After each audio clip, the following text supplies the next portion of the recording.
The auction block stood like a gallows in the center of St. Louis, Missouri, and Sophia Langley felt the weight of her life slipping away with each call of the auctioneer. The year was 1875, and she never imagined she would end up here being sold to the highest bidder after her husband Thomas had abandoned her with nothing but crushing debt and broken promises. $500 for the lady. Do I hear $6? A fine woman who can cook, clean, and run a household. The auctioneer's voice boomed across the dusty square as curious onlookers and potential buyers assessed her worth like she was livestock. Sophia stood tall despite the humiliation burning her cheeks. At 26, she had already lived through more heartbreak than most women twice her age. 3 years of marriage to Thomas Langley had left her with calloused hands, a weary soul, and now the indignity of being auctioned off to cover his gambling debts. The law had given his creditors the right to sell her labor contract, effectively selling her into servitude. 600. Called a portly man with yellowed teeth and wandering eyes that made Sophia's skin crawl. 700. Countered an elderly woman who looked like she needed someone young to work her farm to death. The summer sun beat down mercilessly as Sophia fought back tears. Just 6 months ago, she had been happily married, or so she thought. Then Thomas disappeared one night after losing heavily at cards, leaving nothing but a hastily scrawled note. "I'm sorry, Sophia, I can't face what I've done. $800. A new voice cut through the crowd, deep, confident, and carrying a slight drawl. The crowd parted, and Sophia saw him for the first time. Tall and broad-shouldered, with sun-bronzed skin and eyes the color of a storm-tossed sea. He wore simple clothes dusty from the trail, but of good quality. A cowboy's hat sat atop dark hair, and the revolver at his hip suggested he knew how to use it. 800 going once. The auctioneer called, looking around eagerly for a higher bid. 900, spat the portly man, glaring at the newcomer. The cowboy stepped forward, his boots kicking up dust. $1,000, he stated firmly, never taking his eyes off Sophia. The crowd murmured in surprise. $1,000 was far more than the usual price for a labor contract, even for someone young and capable like Sophia. 1,000 going once, going twice, sold, to the gentleman in the hat. Relief and fear warred within Sophia. What would this stranger expect of her? What kind of servitude awaited? She watched apprehensively as the cowboy approached the auctioneer, paid in cash, and received the papers that now legally bound her to him. He walked toward her, those storm-gray eyes assessing her with an intensity that made her breath catch. But there was something else there, not lechery or cruelty, but a quiet respect that seemed out of place in this degrading scenario. "My name is Blake Sullivan," he said, his voice lower now that he was addressing only her. "I have a ranch about 20 miles outside of town. I need someone to cook and keep house." Sophia nodded stiffly, trying to maintain what dignity she had left. "I understand my position, Mr. Sullivan." His eyebrows drew together, and for a moment he looked troubled. Then, as he guided her away from the auction block toward a handsome chestnut mare, he leaned close enough that only she could hear. "He was a fool to leave you," Blake murmured, then straightened and helped her onto the horse before mounting behind her. The words hung in the air between them as they rode away from St. Louis, toward whatever future awaited her at the Sullivan Ranch. Sophia didn't know whether to be comforted or alarmed by the sentiment, or by the way her heart had leaped traitorously at his words. The journey to Blake Sullivan's ranch passed in relative silence. Sophia was acutely aware of his presence behind her, his chest occasionally brushing against her back when the horse navigated rough terrain, his arms reaching around her to handle the reins. For a man who had essentially purchased her, he was careful to maintain as much distance as propriety would allow on a single mount. As they rode, the landscape transformed from the crowded streets of St. Louis to rolling prairie dotted with wildflowers. In different circumstances, Sophia might have appreciated the beauty surrounding them. Now she was too preoccupied with what awaited her. "We'll be there soon," Blake said after nearly 2 hours of riding, "just over that ridge." Sophia nodded, her muscles stiff from tension as much as from the unaccustomed horseback ride. "Mr. Sullivan, may I ask what exactly you expect of me?" She needed to know the worst to prepare herself. He was quiet for a moment. Like I said, cooking and keeping house, nothing more. Nothing more. Sophia couldn't keep the skepticism from her voice. Men who paid good money for women typically wanted more than domestic services. The horse crested the ridge, and Blake reined it to a stop, allowing Sophia her first view of Sullivan Ranch. A substantial two-story house stood proudly among several outbuildings, corrals, and a barn. It was larger and better maintained than she had expected. "Mrs. Langley," Blake said seriously, "I may have bought your contract, but I haven't bought you. There's a difference." Before she could respond, he urged the horse forward down the gentle slope toward the ranch. As they approached, Sophia noticed an older woman emerging from the main house, wiping her hands on an apron. "That's Mrs. Winters," Blake explained. "She's been keeping house for me, but her daughter's expecting a baby in Topeka, and she's leaving to help out. That's why I needed someone." They dismounted near the house, Blake offering his hand to help Sophia down. "Mrs. Winters approached, her gray hair tucked neatly beneath a cap, her face kind but curious. "This is Mrs. Langley," Blake introduced. "She'll be taking over your duties when you leave." Mrs. Winters smiled warmly. "Welcome, dear. I'm sure you'll do just fine. Come inside and I'll show you around while Mr. Sullivan tends to Maple." Sophia followed the older woman into the house, surprised to find it neat, well-furnished, and far more comfortable than she had anticipated. The main floor comprised a spacious kitchen with a large cast-iron stove, a dining room with a solid oak table that could seat 8, a comfortable parlor, and Blake's study. Upstairs were 4 bedrooms, the master belonging to Blake, 1 for Mrs. Winters, and 2 spares. "You'll take my room when I leave," Mrs. Winters explained, showing Sophia a pleasant chamber with a comfortable bed, washstand, dresser, and a small writing desk beneath a window that overlooked the corrals. "Mr. Sullivan is a good employer. Pays fair, doesn't make unreasonable demands, and keeps to himself mostly." "Has he had many women in my position before?" Sophia asked carefully. Mrs. Winters looked surprised, then understanding dawned. "Oh, heavens no, child, you're the first. Usually it's just me here, and before that, his mother kept house until she passed 3 years ago." Relief flooded through Sophia, though she reminded herself not to let her guard down completely. She had trusted Thomas after all, and look where that had led her. What about other workers? "There's Jose and Miguel, who handle most of the ranch work with Mr. Sullivan, and young Billy, who helps with the horses. They have quarters in the bunkhouse. Good men, all of them." Mrs. Winters pointed out the window where Sophia could see 3 men working with cattle in a distant pasture. They continued the tour, with Mrs. Winters explaining Sophia's duties in detail. She would cook 3 meals daily, clean the house, do laundry, and tend the kitchen garden. The work sounded demanding, but not unreasonable, certainly no worse than what she had managed in her own home. "Mrs. Winters, may I ask you something personal?" Sophia ventured as they returned to the kitchen. "Of course, dear." "Why would Mr. Sullivan pay so much for someone to keep house? Surely he could have hired someone for wages much less than what he paid for my contract." The words still tasted bitter in her mouth. Mrs. Winters sighed, glancing toward the door to ensure they were alone. "Mr. Sullivan is a private man, so I shouldn't speak too much of his business. But I will say this, he has a strong sense of right and wrong. When he rides into town, he often comes back troubled by what he's seen." She patted Sophia's hand. "Whatever his reasons, you're better off here than with some of the others who were bidding today." Sophia couldn't argue with that assessment, but it left her with more questions than answers about the man who now controlled her future. That evening, Sophia helped Mrs. Winters prepare a substantial supper of beef stew, cornbread, and apple pie. Blake and the ranch hands ate at the big oak table, the conversation mostly centered around cattle, horses, and plans for the coming weeks. Sophia served the food and then retreated to the kitchen, eating her own portion there, as Mrs. Winters explained was customary.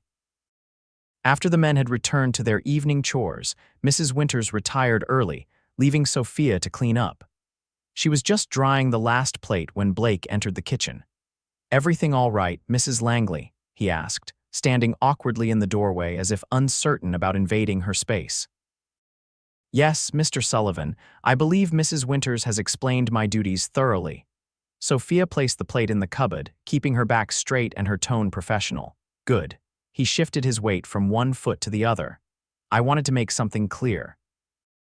You're here to work, not to be, well, not for anything improper. You'll have your own room, your privacy, and Sundays to yourself. Sophia turned to face him, searching his expression for any hint of deception. That's very decent of you, Mr. Sullivan, he frowned slightly. It's not decent. It's basic human respect. His voice had an edge to it now. What happened to you in St. Louis shouldn't happen to anyone. Yet you participated in it, Sophia pointed out, unable to keep a hint of accusation from her tone. Blake ran a hand through his dark hair, looking troubled. I did. And I'm not proud of that, but I couldn't see another way to, he stopped abruptly. It doesn't matter. What matters is that you're safe here, and after your contract is fulfilled, you'll be free to go wherever you choose. And how long is this contract? Sophia asked, realizing she hadn't even been told this basic information. 1 year, Blake replied. Though if you wish to leave sooner, well, we can discuss that when the time comes. 1 year. Sophia let the reality sink in. 1 year of her life bound to this ranch, this man. It could have been much worse, she reminded herself. The portly man at the auction had looked at her with undisguised lust, and the elderly woman had the hard eyes of someone who worked her servants until they dropped. Thank you for the clarification, Mr. Sullivan, she said finally. If there's nothing else, I should finish here and get some rest. He nodded, looking like he wanted to say more but thinking better of it. Breakfast is at sunrise. Good night, Mrs. Langley. Good night, Mr. Sullivan. After he left, Sophia leaned against the kitchen counter, finally allowing herself to process the whirlwind day. From the humiliation of the auction block to this strange arrangement with a man who paid a small fortune for her services, yet claimed to want nothing but housekeeping. It was almost too much to comprehend. One thing was certain: Blake Sullivan was unlike any man she had met before. His words on the auction block echoed in her mind. He was a fool to leave you. They stirred something in her heart that she quickly suppressed. She couldn't afford to be charmed or disarmed, not when her very freedom hung in the balance. With a resolute sigh, Sophia finished her tasks and made her way upstairs to the room she would share with Mrs. Winters until the older woman departed. Tomorrow would begin her new life at Sullivan Ranch, a life she never wanted, but now had to make the best of. The next 2 weeks passed in a blur of routine and adjustment. Each day, Sophia rose before dawn to prepare breakfast for Blake and the ranch hands. The men would eat quickly before heading out to their daily tasks, leaving Sophia to clean the kitchen, tend to the laundry, prepare the midday meal, clean the house, work in the garden, and eventually prepare supper. The work was hard but straightforward, and Mrs. Winters proved to be a patient teacher and welcome companion. Blake himself remained something of an enigma. He was unfailingly polite, even kind at times, but maintained a careful distance. Occasionally, she would catch him watching her with an unreadable expression, but he would quickly look away when discovered. He rarely spoke to her beyond necessary exchanges about meals or household matters. On the morning Mrs. Winters was set to leave, Sophia felt a flutter of anxiety. The older woman had been both guide and buffer, and without her, Sophia would be alone in the house with Blake. You'll be just fine, Mrs. Winters assured her as they stood on the porch, waiting for Billy to bring around the wagon that would take her to the stagecoach station. Mr. Sullivan is a gentleman through and through. I know, Sophia said, though part of her still couldn't fully trust the situation. I'll miss your company, though, Mrs. Winters smiled knowingly. I suspect you won't be as lonely as you think. Before Sophia could question this cryptic statement, the wagon appeared and goodbyes were exchanged. As the wagon disappeared down the long drive, Sophia turned to find Blake standing behind her, his expression thoughtful. I have some business in town, he said. I'll be back before supper. Is there anything you need while I'm there? Sophia considered for a moment. Some more flour would be helpful and perhaps some sugar if you can manage it, he nodded. Write me a list of whatever you need for the kitchen. I'll get it all. As Sophia went to fetch paper and pencil, she was struck by the strangeness of her situation. In some ways, this interaction was no different than many she'd had with Thomas during their marriage, discussing household needs, making arrangements. Yet the fundamental difference was unmistakable. With Thomas, she had been a wife. With Blake, she was. What? A servant? An employee? A possession? She handed him the list, careful to keep their fingers from touching. "Thank you, Mr. Sullivan." "Blake," he said suddenly. "You can call me Blake. Mr. Sullivan makes me feel like my father." The request, or was it a command, caught her off guard. "I'm not sure that would be appropriate given our arrangement." Something flickered in his eyes, disappointment perhaps. "As you wish, Mrs. Langley." "Sophia," she found herself saying, the name slipping out before she could reconsider. "If I'm to call you Blake, then you should call me Sophia." A small smile touched his lips, transforming his serious face. "Sophia, then." He tucked the list into his shirt pocket. "I'll return by sundown." After he rode off, Sophia threw herself into her work, trying not to dwell on the confusing mix of emotions stirred by their exchange. Part of her was still wary, still expecting the other boot to drop for Blake to suddenly reveal himself to be no better than the other men who had bid for her at the auction. Yet another part, a growing part, wanted to believe that he was exactly what he appeared to be. A decent man who had paid a high price simply to rescue a stranger from a terrible fate.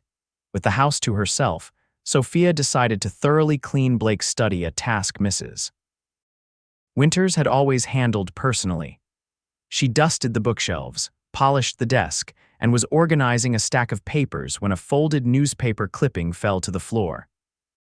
Sophia picked it up, intending to replace it, when the headline caught her eye. "Local woman to be sold to cover husband's debts." Her own story, printed in the St. Louis Gazette 2 days before the auction.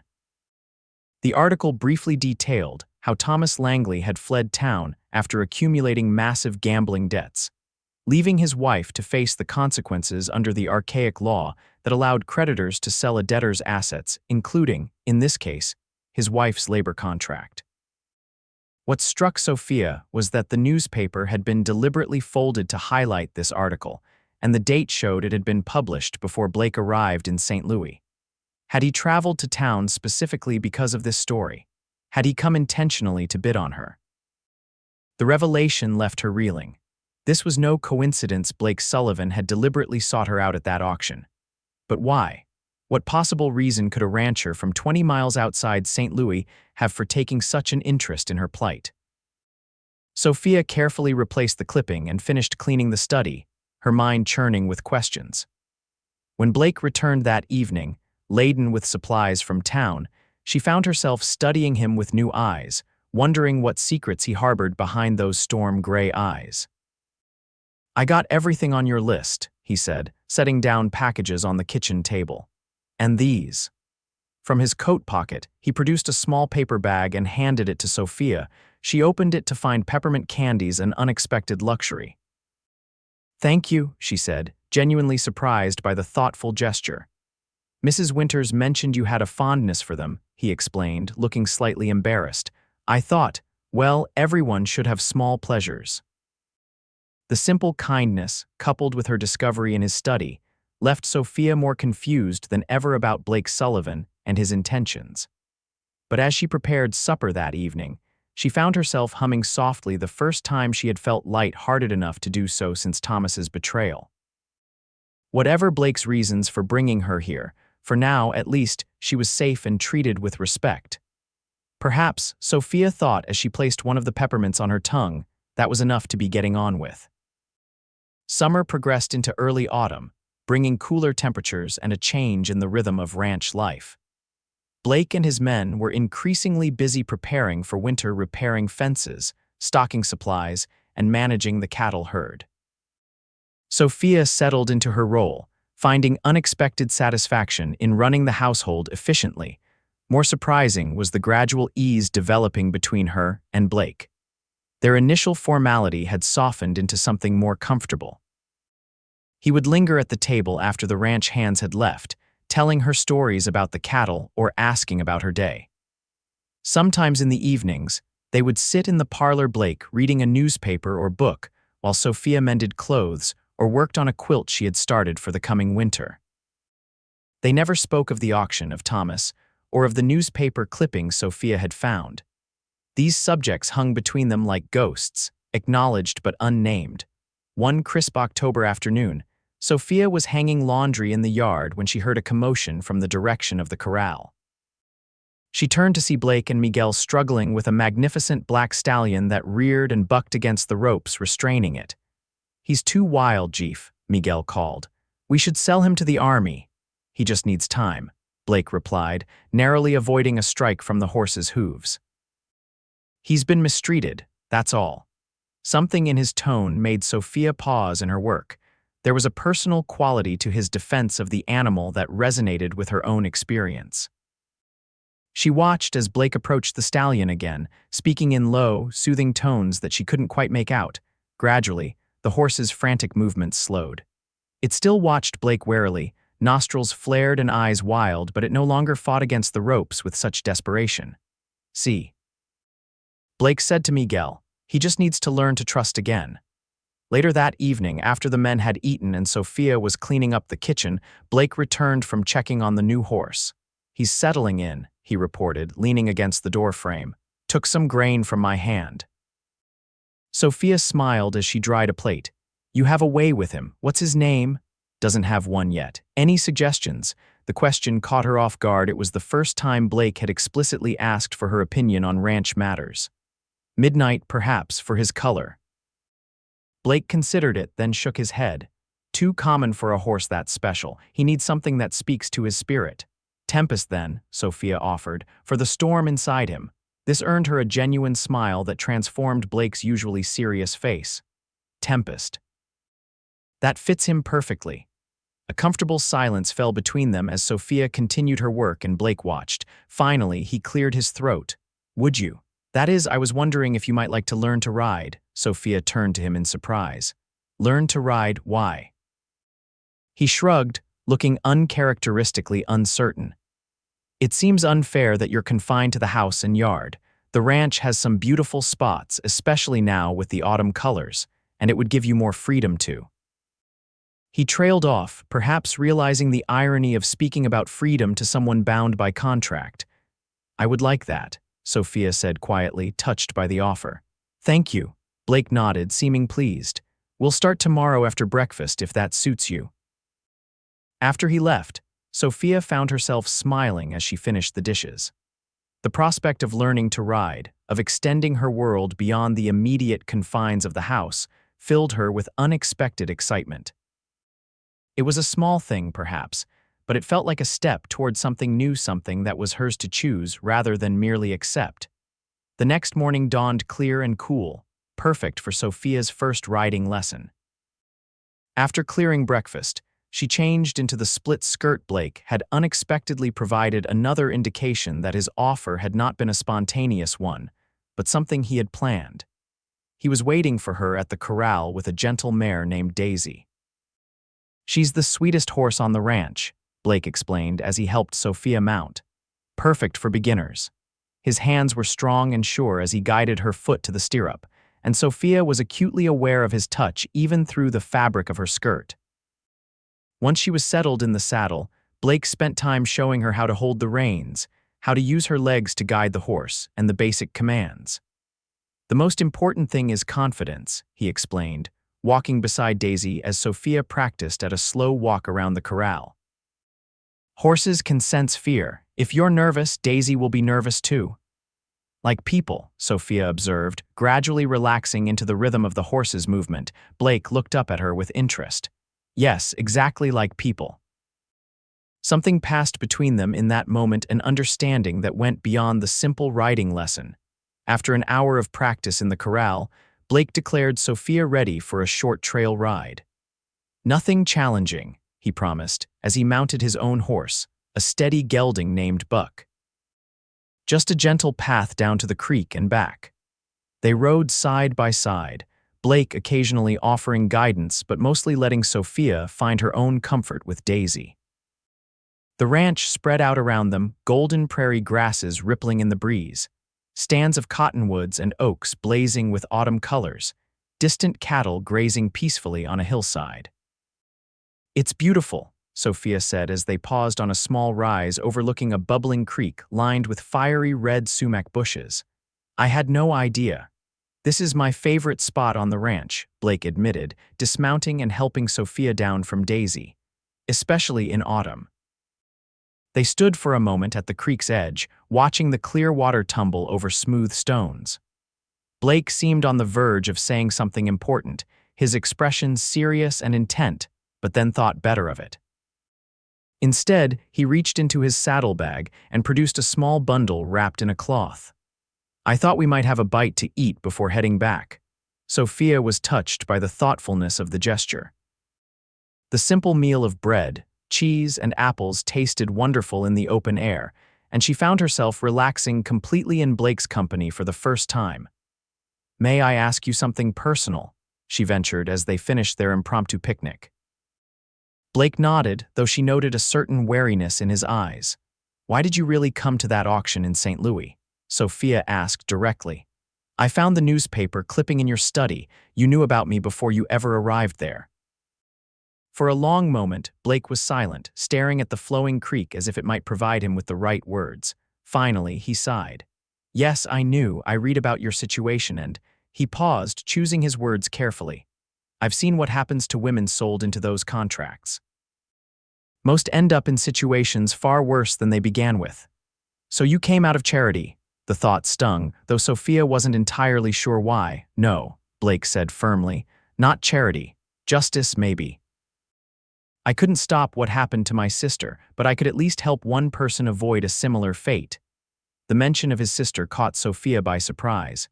"Your sister?" Blake's jaw tightened, and for a moment she thought he wouldn't elaborate. Then, slowly, the story emerged.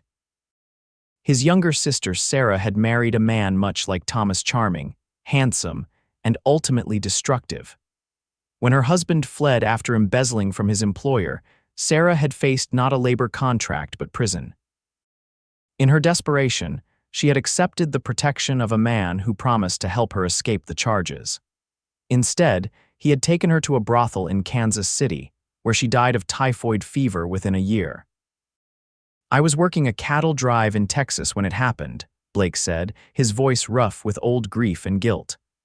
"By the time I found out and traced her to Kansas City, it was too late. She was already gone."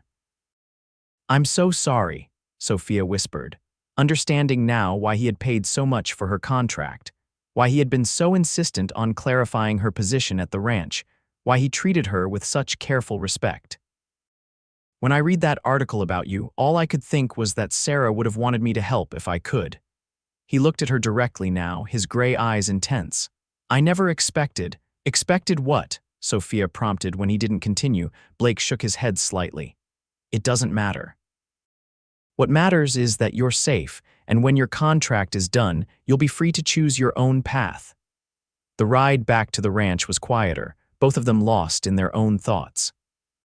Sophia's mind whirled with new understanding of Blake Sullivan, no longer just her employer, but a man with his own pain, his own regrets, his own sense of justice that had brought them together. And beneath that understanding stirred something else, something she wasn't ready to name but couldn't entirely ignore. A warmth in her chest whenever she looked at him, a flutter in her stomach when their hands accidentally touched as he helped her dismount at the corral. "Thank you for the lesson," Sophia said as they walked toward the house, "and for telling me about Sarah." Blake nodded, his expression once again composed into its usual reserve.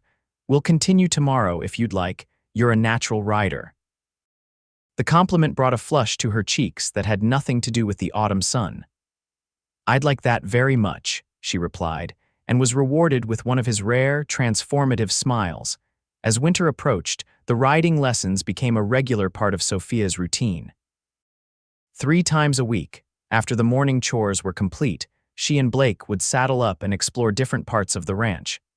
Her confidence grew with each outing, and soon she was comfortable enough to ride Daisy at a trot and even a gentle canter.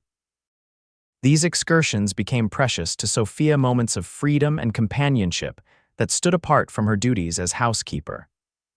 Blake proved to be knowledgeable about the land, pointing out native plants, teaching her to read animal tracks, and sharing stories about the history of the region. Gradually, they began to speak more openly about their pasts. Sophia told Blake about growing up as the daughter of a schoolteacher in Illinois, about meeting Thomas at a church social, about the early happy days of her marriage before gambling and drink took hold of her husband. "I should have seen the signs," she confessed one afternoon as they rested their horses on a ridge overlooking the valley where Sullivan Ranch lay.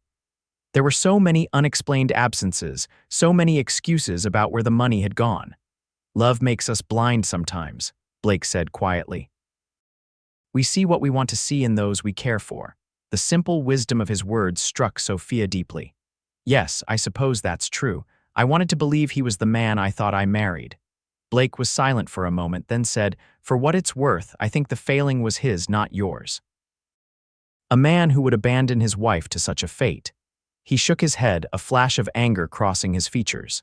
"He was a fool to leave you." There it was again, that same phrase he had uttered on the auction block months ago. This time, Sophia found the courage to ask, "Why do you say that?" Blake looked at her then, really looked at her, his gray eyes intent. "Because you're the strongest, most resilient woman I've ever met. Because despite everything that's happened to you, you still manage to find beauty in the world, to treat others with kindness, to keep going forward." He paused, a slight flush rising on his tan cheeks. "Any man would be lucky to have you by his side." The words hung between them, charged with unspoken meaning. For a breathless moment, Sophia thought Blake might say more, might bridge the invisible barrier that still existed between employer and employee, between buyer and bought. Instead, he cleared his throat and nodded toward the horizon. "We should head back. Looks like snow in those clouds." The moment passed, but Sophia couldn't forget his words or the look in his eyes when he'd spoken them. That night, as she lay in bed listening to the first winter storm howl around the eaves of the house, she acknowledged what she had been trying to deny for weeks. She was falling in love with Blake Sullivan. The realization should have frightened her. After Thomas's betrayal, after the humiliation of the auction block, the last thing she should want was to give her heart to another man, especially one who legally owned her labor for another 7 months. Yet instead of fear, Sophia felt a strange sense of peace. Whatever happened, whatever Blake felt or didn't feel for her, this emotion was hers alone. No contract could dictate her heart. Winter descended on Sullivan Ranch with a vengeance. Heavy snowfall blanketed the prairie, transforming the landscape into an endless sea of white. The extreme weather curtailed many ranch activities, including Sophia's riding lessons, which left her feeling unexpectedly bereft. Blake and his men still ventured out daily to check on the cattle and ensure they had access to feed and water, but these excursions were brief and functional rather than pleasurable. In the evenings, everyone gathered in the warmth of the house, grateful to be sheltered from the biting cold. It was during these long winter nights that Sophia began to notice subtle changes in Blake's behavior toward her. He seemed to seek out her company more deliberately, finding reasons to be in the kitchen while she cooked or offering to help bring in firewood when she mentioned the parlor was getting chilly. One evening in early December, as a particularly fierce blizzard raged outside, Blake appeared in the kitchen doorway with a battered wooden box in his hands. "I thought perhaps you might enjoy a game of chess," he suggested, "unless you're busy with something else." Sophia, who had been reviewing her dwindling pantry supplies and wondering how long the storm would keep them isolated, welcomed the distraction. "I'd like that, though I should warn you my father was quite the chess enthusiast. He taught me well." Blake's eyes lit with amusement. "Consider me warned."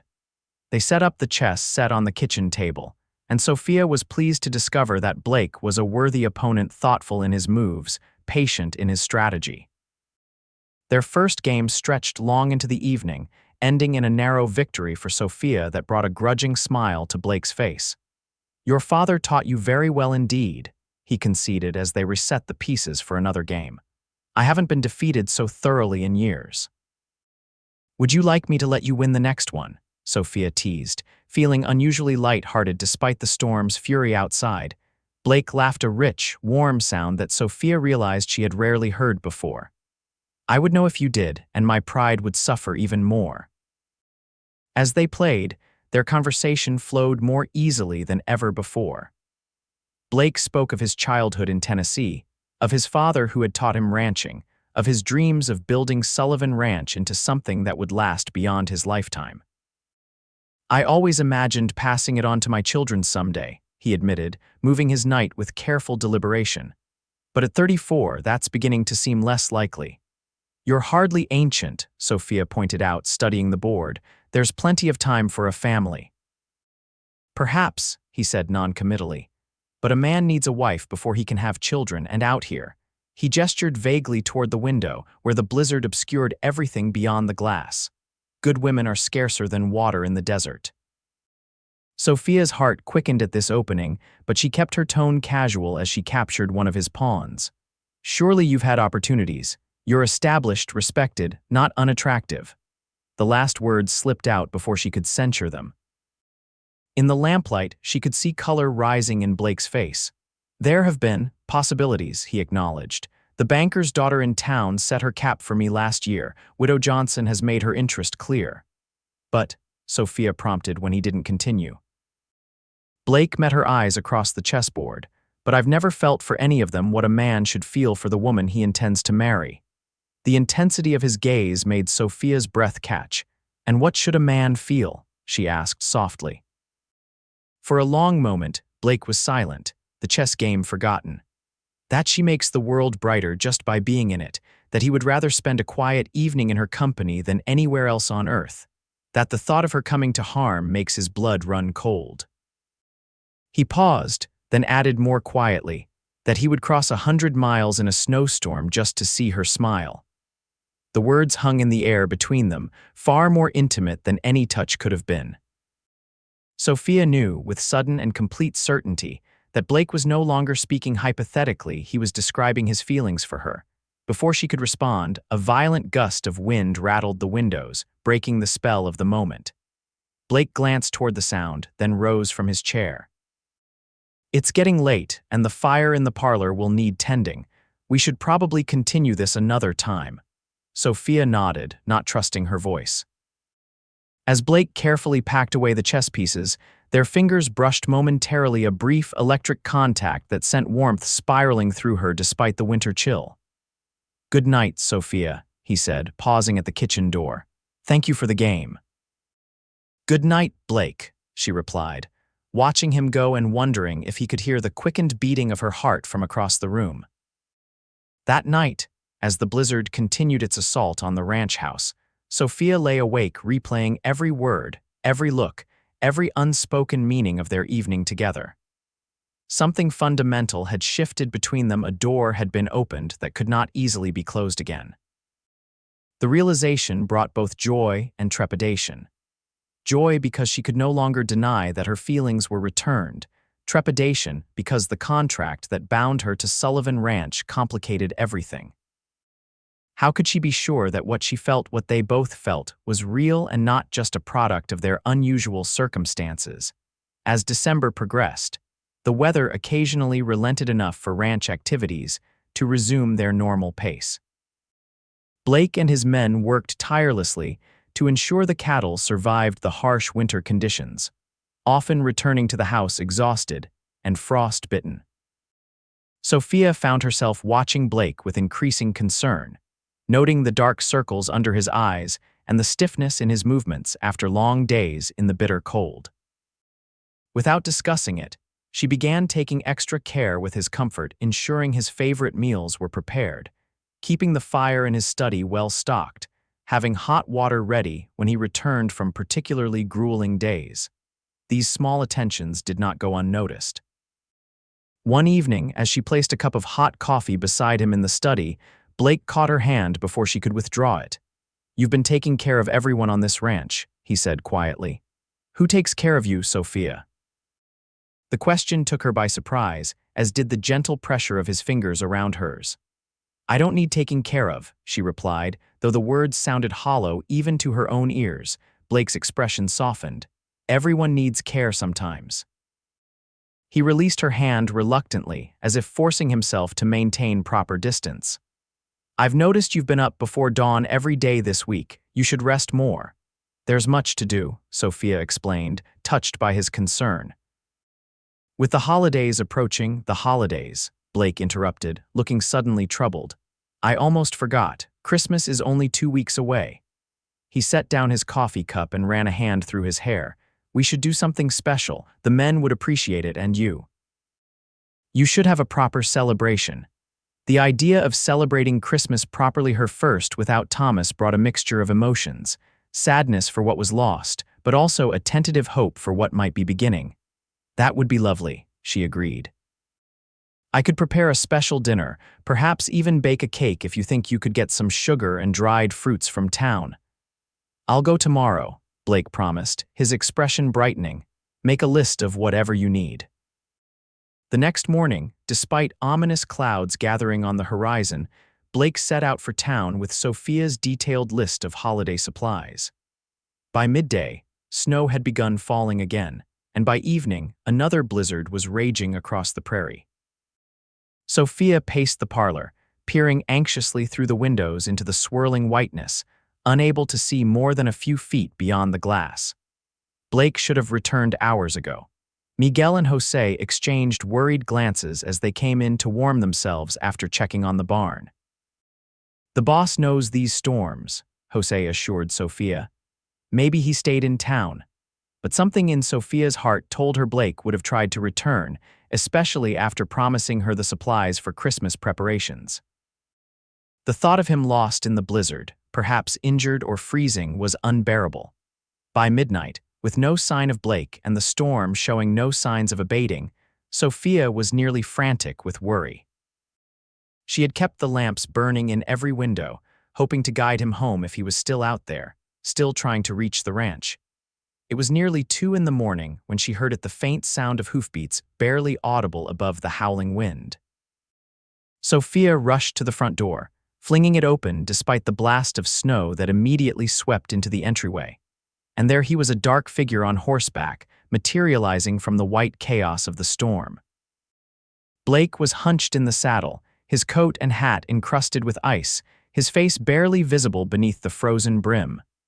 Blake, Sophia cried, relief flooding through her with such force that her knees nearly buckled. She rushed out onto the porch, heedless of the biting cold. He dismounted with obvious difficulty, his movements stiff and slow. As he approached the steps, Sophia could see that his lips were blue with cold, his expression dazed. I promised. Supplies. He managed through chattering teeth, gesturing weakly toward his saddlebags.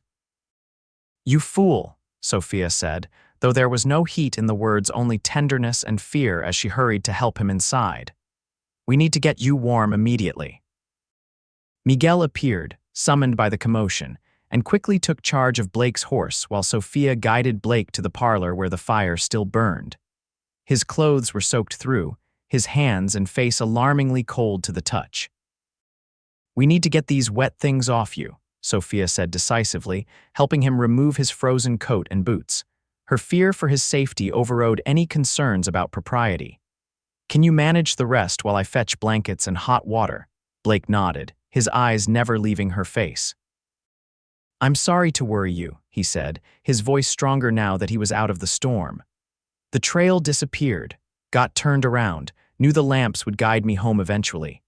The simple statement that he had looked for her lights to guide him home pierced Sophia's heart like an arrow. Without thinking, she reached out and touched his ice-cold cheek. Next time, stay in town. No supplies are worth your life. His eyes darkened. I promised you. And I would rather have you safe than any promise kept, she replied fiercely, before hurrying to gather what was needed to ward off the dangerous chill that had settled into his body. When she returned with blankets, hot bricks wrapped in flannel, and steaming tea, Blake had changed into dry clothes but was still shivering violently. Sophia wrapped him in blankets, positioned the hot bricks around him, and pressed the tea into his hands. Drink, she instructed, sitting beside him on the sofa to ensure he complied. As warmth gradually returned to his body, Blake's shivering subsided, and a hint of color returned to his face. All the while, Sophia remained at his side, occasionally checking his temperature with a hand to his forehead or adjusting the blankets around him. You're very good at this, Blake observed, his voice still rough but stronger. Taking care of people. Sophia smiled faintly. Just returning the favor. You've been taking care of me since the day we met. The statement hung between them, laden with meaning. Blake's eyes, now clear and alert, held hers with unmistakable emotion. That's not why I brought you here, he said quietly. It was never about creating an obligation. I know, Sophia replied, equally softly. Just as I know that what I feel now has nothing to do with gratitude. For a heartbeat, neither moved. Then, with exquisite slowness, Blake reached out to touch her cheek, a mirror of her earlier gesture. His fingers, now warm from the tea, traced a gentle path from her temple to her jaw. Sophia, he murmured, her name a question and an answer all at once. She leaned into his touch, her eyes closing briefly at the tenderness of it. When she opened them again, Blake had moved closer, his face mere inches from hers. May I? He asked, his gaze dropping to her lips. In response, Sophia closed the remaining distance between them, pressing her lips to his in a kiss that started gentle but quickly deepened with months of unspoken longing. Blake's arms came around her, drawing her closer, and Sophia's hands found their way to his shoulders, then his hair. When they finally parted, both breathless, Blake rested his forehead against hers. I've wanted to do that since the first time I saw you smile, he admitted. But I feared you would think I was no better than those other men at the auction, that I expected such things as part of our arrangement.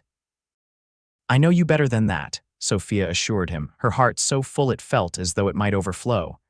I know your heart, Blake Sullivan. He kissed her again, more briefly this time. And I know yours, Sophia Langley, brave and true despite everything you've endured. They remained close, talking softly as the fire burned low and the storm gradually abated outside. Blake spoke of his growing feelings for her over the months, of his struggle to maintain appropriate distance, of his fear that she might never be able to see him as anything but the man who had bought her contract. Sophia, in turn, confessed her initial suspicion and fear, her gradual trust, and finally, the love that had grown in her heart despite her determination to guard it after Thomas's betrayal. I was so afraid, she admitted, nestled against Blake's side beneath the blankets. Not of you, but of feeling this way again, of being vulnerable. I understand, Blake said, his arm tightening around her. After seeing what happened to her, I closed myself off too, decided it was safer to be alone. He pressed a kiss to her temple. Then you came along and changed everything. As dawn broke, painting the snow-covered landscape in shades of pink and gold, Blake and Sophia faced the question that still hung between them. What now? Your contract, Blake began hesitantly. I want to tear it up to free you completely. But I'm afraid. Afraid of what? Sophia prompted when he fell silent. Afraid you'll feel obligated to stay out of gratitude, or worse, that you'll leave because you'll finally be able to. His honesty was painful, vulnerable. I want you to stay because you choose to, not because of any paper that binds you here. Sophia considered his words carefully. What if we compromise? Keep the contract for now, but with the understanding between us that it's meaningless, that I'm here because I want to be, not because I must be. And when the year is up? Blake asked, his eyes searching hers. She smiled, touching his face with gentle fingers. By then, we'll know if what we feel is real and lasting. If it is, perhaps there might be a different sort of contract to discuss. The implication was clear, and Blake's face lit with hope and tenderness. I would like that very much, he said, capturing her hand and pressing a kiss to her palm. Though I don't think I need a year to know what's in my heart. Nor I, Sophia admitted. But after everything that's happened, a little time to be certain seems wise. Blake nodded, respecting her caution. Whatever you need, however long it takes, I'll wait. You're worth waiting for, Sophia Langley. As the winter sun climbed higher in the crystal-clear sky, Blake and Sophia began their day outwardly engaged in the usual routines of ranch life, inwardly transformed by the love that had finally been acknowledged between them. The contract that had brought them together no longer defined their relationship, though it remained a legal reality for now. What mattered was the choice they had both made, to open their hearts, to trust again, to believe in the possibility of happiness after pain. The approaching Christmas season took on new significance. no longer just a holiday to be observed, but a celebration of new beginnings. Despite the near disaster of Blake's journey into town, he had managed to bring back most of the supplies Sophia had requested, and the ranch house soon filled with the scents of baking and the simple decorations they crafted together in the evenings. On Christmas Eve, Blake surprised Sophia with a small package wrapped in brown paper and tied with a red ribbon. "I want you to have this tonight," he said as they sat together in the parlor after the ranch hands had retired to the bunkhouse. "It's not much, but it made me think of you." Sophia carefully unwrapped the gift to reveal a delicate silver pendant in the shape of a rose. "Blake, it's beautiful," she breathed, lifting it from the paper. "I saw it in the mercantile when I was in town," he explained. "The shopkeeper said it came all the way from San Francisco, the rose. Well, it reminded me of you, beautiful but strong enough to survive even the harshest conditions." His words touched her deeply. "Will you help me put it on?" she asked, offering him the pendant and turning slightly. Blake's fingers were gentle as he fastened the clasp at the back of her neck, his touch lingering on her skin. When she turned back to face him, his expression was so full of love that it nearly took her breath away. "I have something for you as well," Sophia said, reaching for the small package she had tucked beside her on the sofa. "Though it's not as fine as your gift." Blake unwrapped the handkerchief she had embroidered for him, his initials worked in blue thread in one corner, surrounded by a border of small stars. "You made this?" he asked, running his thumb over the neat stitching. "Yes," Sophia confirmed. "I noticed your others were quite worn."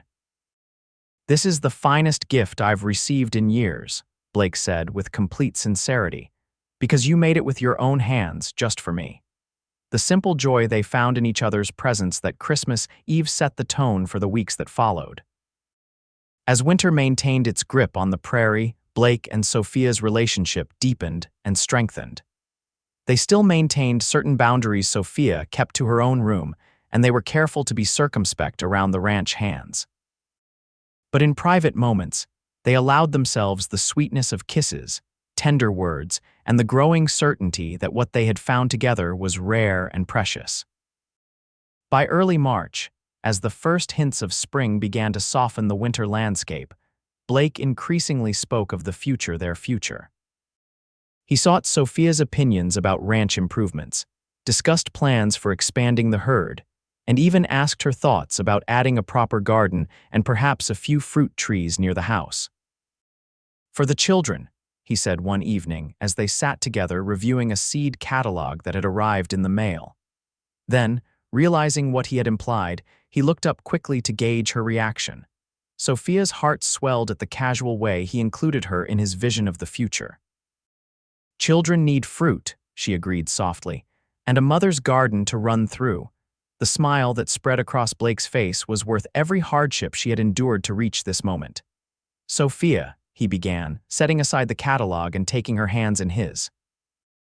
"I know we agreed to wait until your contract ended, but I find I can't wait another day to ask." A sudden pounding at the front door interrupted his words. Blake's expression shifted from tender anticipation to alert concern in an instant. Who could that be at this hour? The pounding came again, more insistent this time. Blake rose and went to answer it, Sophia following close behind. When Blake opened the door, a stranger stood on the porch, a man in his early 30s, dressed in city clothes that had seen better days, his face haggard and unshaven. For a moment, Sophia didn't recognize him. Then, with a shock that felt like ice water in her veins, she did. "Thomas," she whispered, her hand instinctively seeking Blake's arm for support. Thomas Langley looked past Blake to where Sophia stood half hidden in the doorway. "Sophia," he said, his voice a mixture of relief and desperation. "Thank God I found you. I've come to take you home." The world seemed to tilt beneath Sophia's feet. After all this time, after all that had happened, Thomas had returned just when she had finally found happiness again. Blake's body tensed beneath her touch, though his voice remained controlled as he addressed the unexpected visitor. "Mr. Langley, this is a surprise. Perhaps you'd better come in and explain yourself." Thomas stepped into the house, his gaze darting between Blake and Sophia, clearly trying to assess their relationship. "There's nothing to explain," he said with a hint of his old charm. "I've come for my wife. I've paid off all my debts in St. Louis. We can go home now." Home. Sophia found her voice at last, disbelief coloring every syllable. "You left me to be sold at auction. You abandoned me to face your creditors alone." Thomas at least had the grace to look ashamed. "I know, and I can never apologize enough for that, but I've changed, Sophia. I haven't touched a card or a drop of whiskey in months. I've been working honest jobs, saving every penny to clear my name and find you." His apparent sincerity might once have swayed her, but Sophia could now see through the performance to the selfishness beneath. "How did you find me?" she asked instead of responding to his plea. "I tracked you to the auction house, then found records of the sale. It took months to trace you here." Thomas glanced at Blake with undisguised hostility. "I didn't know what kind of situation you'd be in. I came to rescue you." Blake, who had been watching the exchange with carefully controlled emotion, spoke quietly. "Your wife doesn't need rescuing, Mr. Langley. Her contract with me is for housekeeping services only, and she has been treated with respect at all times." Thomas's expression turned calculating. "Contract or not, she's still legally my wife. I have rights." The reminder struck Sophia like a physical blow. Despite everything that had blossomed between her and Blake, despite the love they shared, she was still legally bound to Thomas by marriage vows he had already broken in every way that mattered. Blake must have sensed her distress, for he placed a supportive hand at the small of her back. "It's late," he said firmly. "Whatever decisions need to be made can wait until morning. Mr. Langley, you're welcome to stay in the bunkhouse tonight." Thomas looked like he might object, clearly hoping to speak with Sophia alone, but something in Blake's stance suggested it would be unwise to push the issue. "Fine," he conceded, "but I expect to talk to my wife privately tomorrow." After Blake had shown Thomas to the bunkhouse with instructions to the confused ranch hands to make him comfortable, he returned to find Sophia standing exactly where he had left her, her face pale with shock. "Sophia," he said gently, taking her cold hands in his, "are you all right?" She looked up at him, her eyes filled with turmoil. "He came back," she said numbly. "After everything, he actually came back." Blake led her to the sofa and sat beside her, keeping her hands in his. "What do you want to do?" he asked, his voice carefully neutral despite the fear she could see in his eyes, fear of losing her. "I don't know," Sophia admitted. "Legally, he's still my husband, but in every way that matters." She squeezed Blake's hands. "My heart is here now with you." Relief flooded Blake's expression. "We'll figure this out," he promised. "Together. Thomas Langley may have legal claims as your husband, but he forfeited any moral claim when he abandoned you to that auction block." That night, though they parted to their separate bedrooms as always, sleep eluded Sophia. Thomas's reappearance had resurrected memories and emotions. She thought she had put behind her not love, certainly, but the complicated tangle of their shared history and the legal bonds that still tied them together. By dawn, however, Sophia had reached a resolution.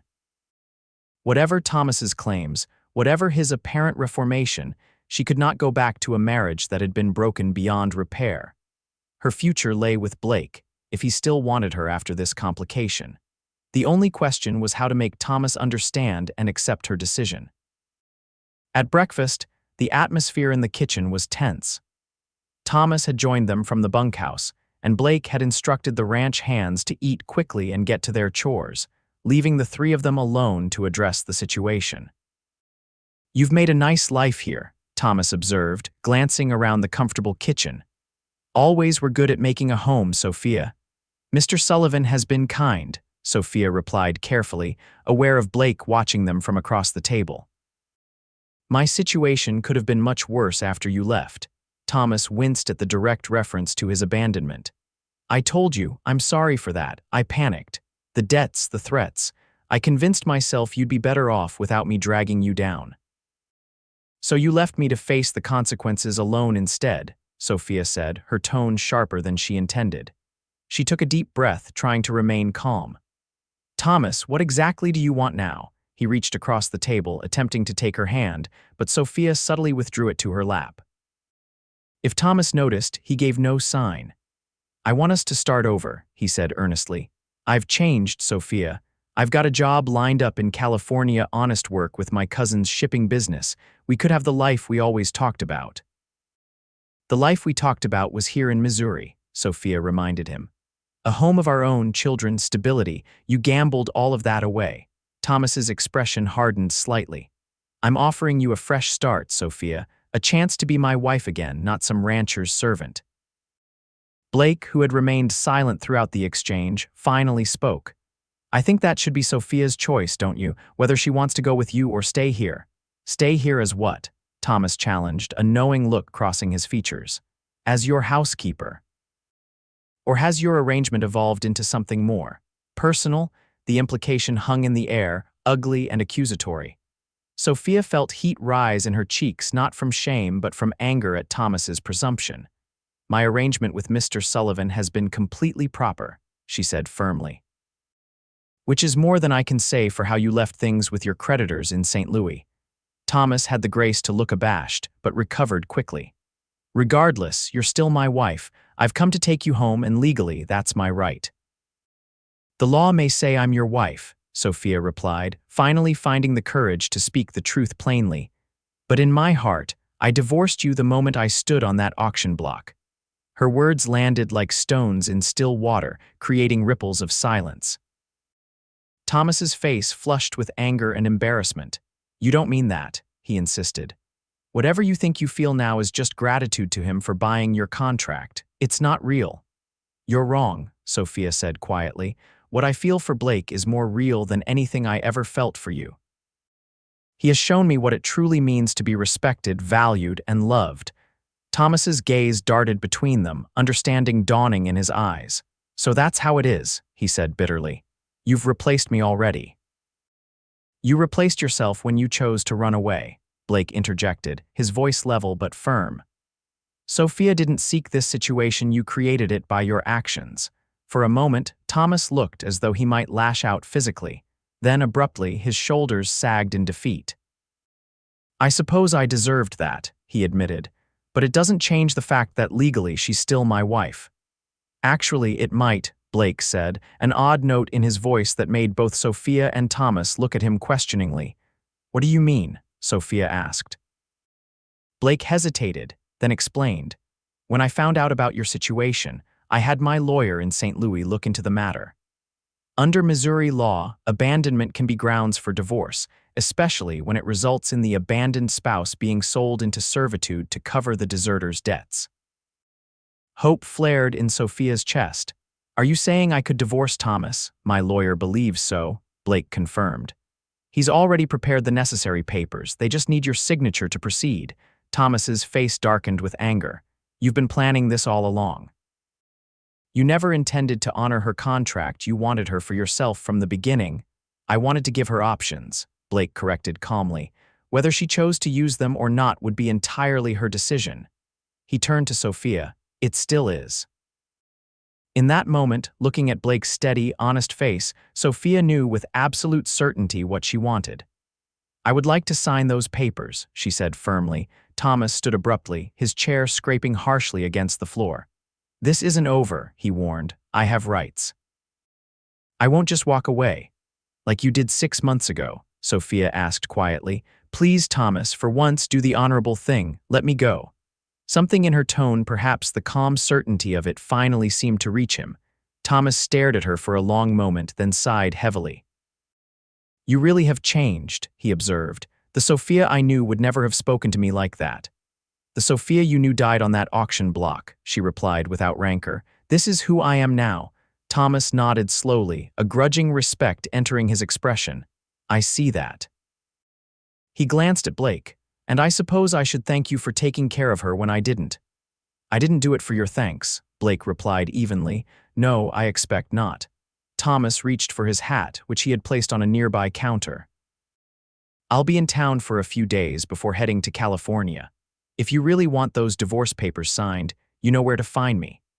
After Thomas had gone, Sophia and Blake sat in silence for several moments, the magnitude of what had just occurred settling around them. I'm sorry, Blake said finally. I should have told you about the divorce papers sooner. I didn't want to pressure you in any way. Sophia reached across the table, taking his hand in hers. "You have nothing to apologize for. You are giving me the freedom to choose my own path, just as you've done from the beginning." Blake's fingers tightened around hers. "And have you chosen your path?" The vulnerability in his question made Sophia's heart ache with tenderness. "Yes," she said simply. "My path is with you, Blake Sullivan, if you'll have me." The tension drained from Blake's face, replaced by a joy so pure it transformed his features. "If I'll have you, Sophia, I've been trying to find the right moment to ask you to be my wife since Christmas." "Then ask me now," Sophia suggested, her own happiness bubbling up like a spring. Blake rose from his chair, still holding her hand, and knelt beside her. "Sophia Langley, I love you more than I ever thought it was possible to love anyone. You've brought light and warmth back into my life, and I want to spend every day trying to do the same for you. Will you marry me once you're free?" Tears of joy welled in Sophia's eyes as she cupped his beloved face in her hands. "Yes," she whispered. "With all my heart, yes." Their lips met in a kiss that sealed their promise, a kiss filled with the certainty of love freely chosen, freely given, and freely returned. The legal process of ending Sophia's marriage to Thomas took several weeks, but true to his word, he did not contest the divorce. Blake's lawyer in St. Louis handled the paperwork efficiently, and by late April, just as the prairie was bursting into vibrant springtime bloom, Sophia received confirmation that she was legally free. On the same day, Blake formally tore up her labor contract in front of Jose, Miguel, and Billy, making it clear to everyone at Sullivan Ranch that Sophia remained there by choice, not obligation. "I think this calls for a celebration," Blake announced after the dramatic ripping of paper. "Jose, break out that barrel of cider we've been saving." As the men cheered and went to fetch the cider, Blake pulled Sophia aside, his expression serious despite the festive mood. "There's something I've been wanting to show you," he said. "Will you ride with me, just a short distance?" Curious, Sophia agreed. They saddled their horses, Sophia now comfortable enough to manage on her own, and rode toward the eastern edge of the ranch property, an area they had rarely visited during their riding lessons. After about 20 minutes, they crested a small hill, and Blake reined his horse to a stop. Below them lay a small valley with a clear stream running through it. A stand of cottonwoods provided shade near the water, and wildflowers dotted the lush grass. "It's beautiful," Sophia said, taking in the peaceful scene. "I don't think we've been here before." "No," Blake confirmed. "I've been saving it." He dismounted and helped Sophia down from her horse. Taking her hand, he led her toward the cottonwoods. "This is the eastern boundary of Sullivan Ranch. The land on the other side belongs to a neighbor who's moving back east. He's offered to sell me this section." They reached the shade of the trees, and Blake pointed to a relatively flat area near the stream. "I thought, that is, if you approve. This would be a perfect spot to build our home." Sophia turned to him in surprise. "Our home? But what about the ranch house?" Blake smiled, his eyes crinkling at the corners. "I thought we might give that to Jose and his family. He's been my foreman for years, and with a new baby on the way, they could use the space. Besides," he added, taking both her hands in his, "I want us to have a fresh start.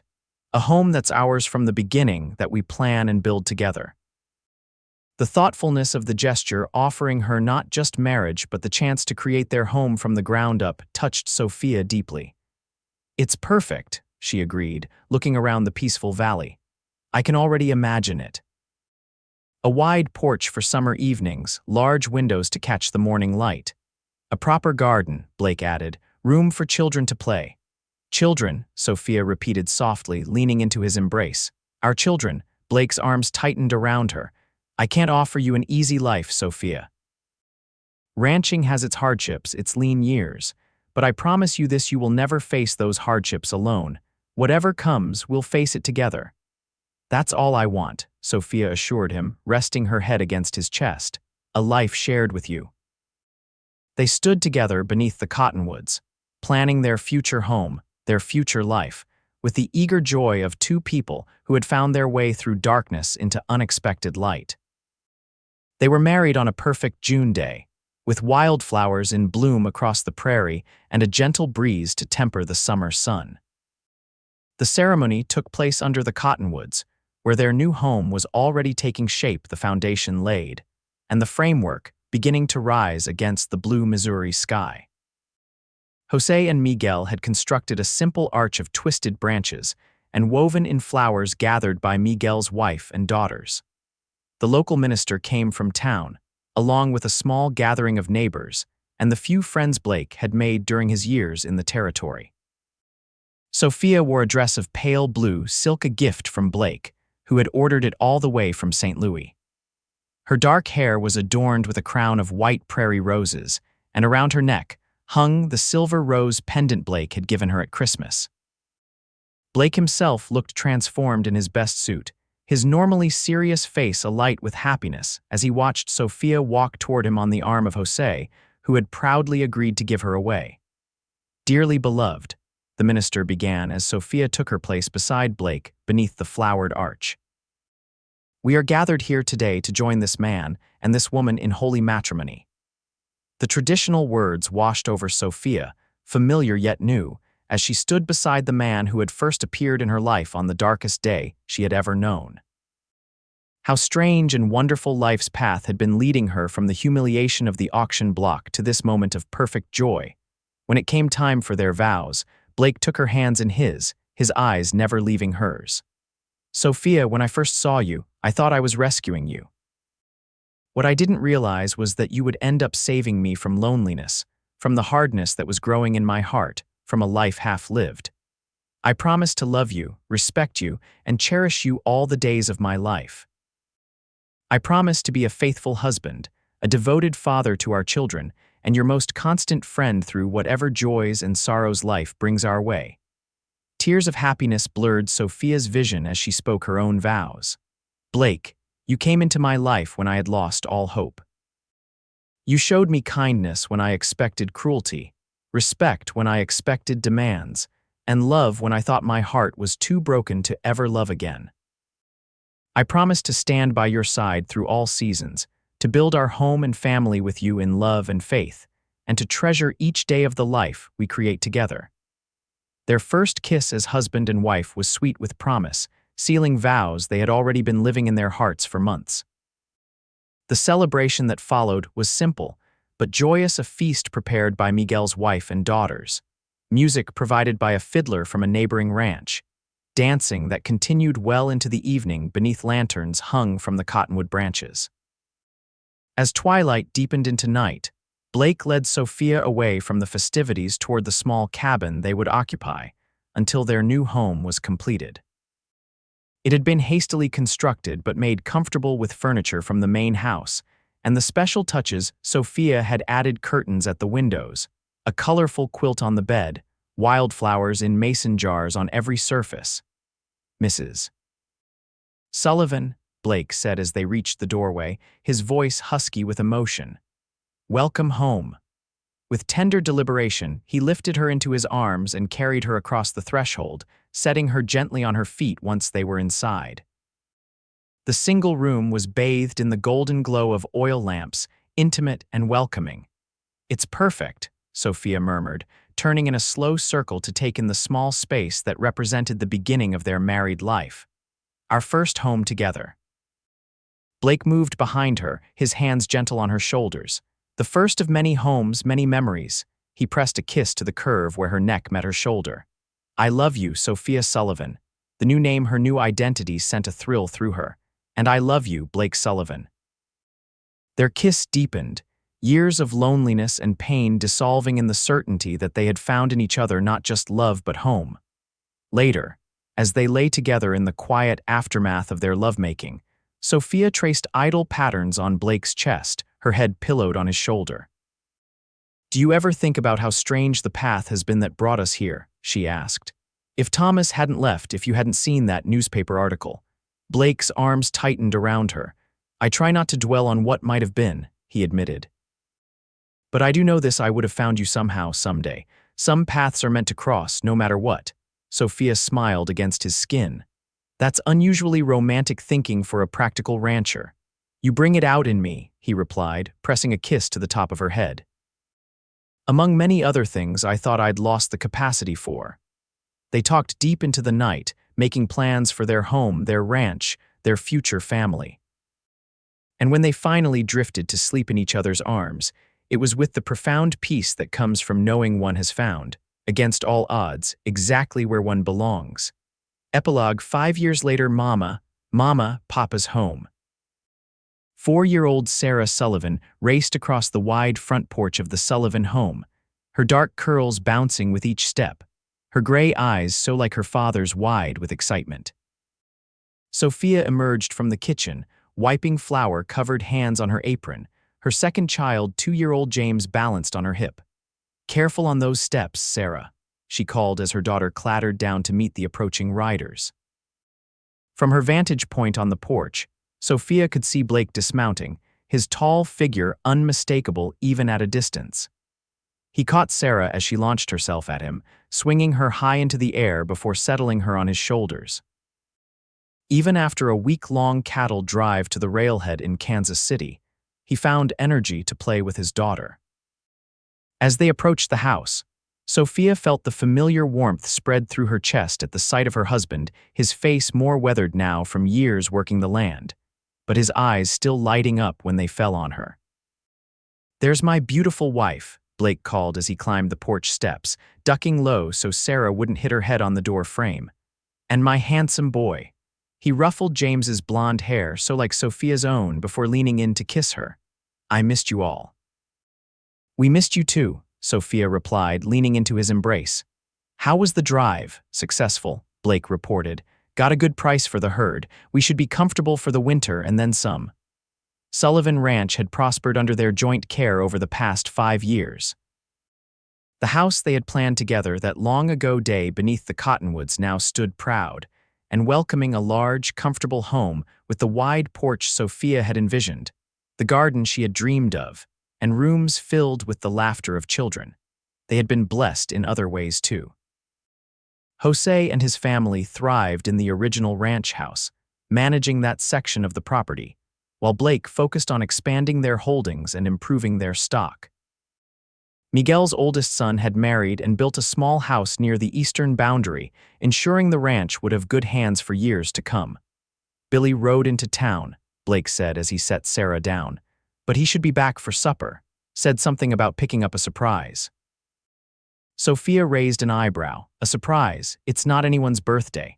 Blake shrugged, an innocent expression that didn't fool her for a moment. "Can't imagine what he meant." Before Sophia could press him further, Sarah tugged at her skirt.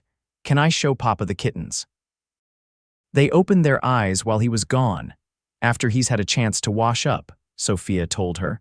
"Papa's been on the trail for days." Once Blake had cleaned away the dust of the trail and changed into fresh clothes, the family made their way to the barn where a mother cat had recently delivered a litter of 6 kittens in a nest of hay.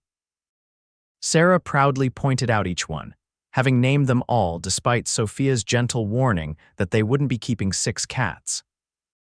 "We'll need to find homes for most of them," Blake confirmed, though he softened the blow by adding, "but perhaps we can keep 1 or 2 if you and James help take care of them." Sarah's delighted reaction suggested she had won exactly what she hoped for. They were heading back to the house when Billy rode up, a package secured to his saddle. The young man, now 20 and showing promise as a skilled horseman, grinned broadly as he dismounted. "Got that package you asked for, boss," he announced, untying the parcel and handing it to Blake. "Came all the way from New York City, according to the postmaster." Blake accepted the package with a nod of thanks. "Right on time," he said with satisfaction. "Right on time for what?" Sophia asked, curiosity getting the better of her. Blake's smile was mysterious. "You'll see after supper." The evening meal was a happy affair, with Blake recounting edited versions of the cattle drive adventures for the children's benefit while Sophia served the special meal she had prepared for his return: roast beef, potatoes, fresh bread, and apple pie for dessert. After the children had been tucked into bed with extra stories to make up for their father's absence, Sophia and Blake settled on the porch swing that had been one of his first wedding anniversary gifts to her. The prairie stretched before them, bathed in moonlight, peaceful and vast. "Now," Sophia said, nestling against Blake's side, "are you going to tell me about that mysterious package?" Blake chuckled, reaching into his pocket. It's not actually much of a mystery, just a small token to mark the occasion. What occasion? Sophia asked, genuinely puzzled. 5 years ago today, Blake said softly, I saw a newspaper article about a woman being sold to cover her husband's debts. 5 years ago tomorrow, I rode into St. Louis and found the woman who would change my life forever. Emotion welled in Sophia's throat at the reminder of how their story had begun. You remembered the exact date. I remember everything about those days, Blake assured her, pressing a small velvet box into her hands. How could I forget the moment my life truly began? Sophia opened the box to find a gold locket, beautifully crafted with intricate engravings. Inside were tiny portraits, one of Blake, one of the children. So we're always with you, Blake explained as he fastened it around her neck, even when we're apart. It's beautiful, Sophia whispered, touching the locket where it rested against her skin. Thank you. They sat in comfortable silence for a while, gently rocking in the swing, surrounded by the night sounds of the prairie crickets chirping, the distant lowing of cattle, the soft rustle of wind through the cottonwoods. Do you ever regret it? Sophia asked suddenly. Paying so much for my contract that day. Blake turned to her, genuine surprise on his face. Regret it? Sophia, it was the best $1,000 I ever spent, even with my burned biscuits that first month, and the time I accidentally let the piglets escape. And my complete inability to learn to milk a cow properly. She was teasing now, her eyes alight with mischief. Blake laughed, pulling her closer. Even with all that, though I will admit, Jose's wife still talks about those biscuits, I think she uses them as a cautionary tale for her daughters. Sophia swatted his arm playfully. Beast. Blake caught her hand, bringing it to his lips. Your beast, he corrected, forever and always. As their lips met in a kiss that still held all the tenderness and passion of their first, Sophia reflected on the strange and wondrous journey that had brought them here. From the auction block in St. Louis to this peaceful porch on the Missouri prairie, from the humiliation of being sold to the profound joy of being truly loved, every step, even the painful ones, had led her home. He was a fool to leave you, Blake had said that first day. Now, 5 years later, Sophia silently thanked Thomas Langley for his foolishness. It had cost her dearly at the time, but it had ultimately led her to a love deeper and truer than she could have imagined possible. As they rose to go inside, Blake's arm around her waist and the gold locket warm against her heart, Sophia Sullivan knew with absolute certainty that she was exactly where she was meant to be in the home, and the life she had built with the man who had not just purchased her contract, but had earned her heart through kindness, respect, and unwavering love. The path had been unexpected, but the destination was perfect beyond measure.